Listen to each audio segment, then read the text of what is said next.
বাংলাদেশ সচিবালয়ে কর্মরত সরকারি কর্মকর্তা কর্মচারীদের রেশন সুবিধা দিতে অর্থ মন্ত্রণালয়ে সুপারিশ প্রেরণ করেছে খাদ্য মন্ত্রণালয়।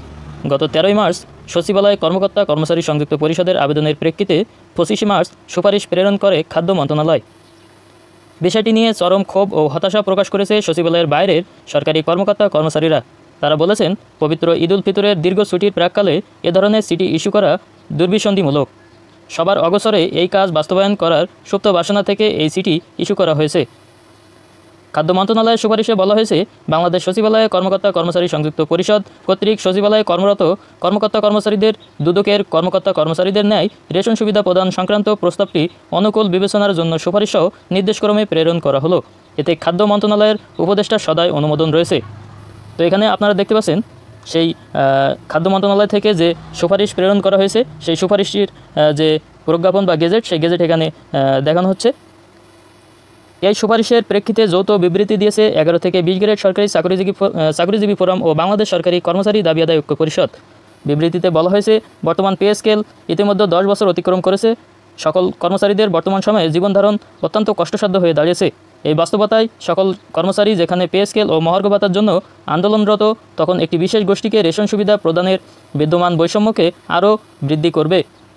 একই সঙ্গে পে স্কেল ও মহার্ঘ ভাতার দাবিকে বাধাগ্রস্ত করবে।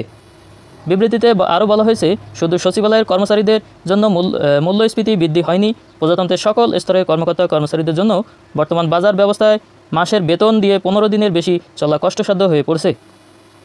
1915 সালেও আন্দোলন চলাকালীন সচিবালয়ের কর্মচারীদের বিশেষ সুবিধা হিসেবে প্রশাসনিক কর্মকর্তা পদ দেওয়া হয়েছিল। সেই বৈষম্য আজও নিরসন হয়নি। আবার নতুন করে শুধু তাদের জন্য রেশন ব্যবস্থা বাস্তবায়ন করলে বৈষম্য আরও বাড়বে।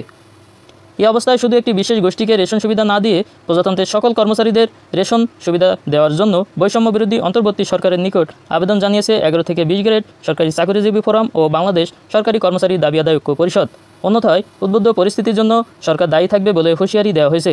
তো এখানে আপনারা 11 থেকে 20 গ্রেডের সরকারি চাকরিজীবী ফোরামের কেন্দ্রীয় নির্বাহী পরিষদ থেকে যে বিবৃতি দিয়েছে, সেই বিবৃতির এখানে একটি পত্র দেখা যাচ্ছে।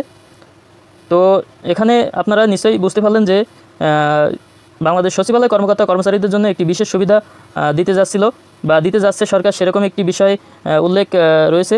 তো এর ফলে সচিবালয়ের বাইরে যে সরকারি কর্মকর্তা কর্মচারীরা রয়েছে, তারা এ বিষয়ে প্রচণ্ড রকম ক্ষুব্ধ এবং তারা এর প্রতিবাদ জানিয়েছে। সচিবালয় কর্মচারীদের জন্য রেশন সুবিধার সুপারিশ এবং ক্ষুব্ধ হতাশ অন্যান্য সরকারি কর্মচারীরা। তো এর পরবর্তী সকল আপডেট ও মহার্ঘ ভাতা পে স্কেলের পরবর্তী সব আপডেট পেতে অবশ্যই চ্যানেলটি সাবস্ক্রাইব করে রাখবেন। তো আশা করি সরকার এরকম বৈষম্যমূলক নীতি পরিহার করে সকল সরকারি কর্মকর্তা কর্মচারীদের জন্য হয়তো রেশন সুবিধা চালু করুক, নইলে শুধু সচিবালয়ের কর্মকর্তা কর্মচারীদের জন্য রেশন সুবিধা চালু করে বৈষম্য আরও বৃদ্ধি না করুক, এমনটি প্রত্যাশা। তো পরবর্তী সব আপডেট পেতে অবশ্যই চ্যানেলটি সাবস্ক্রাইব করে রাখবেন। ধন্যবাদ সকলকে।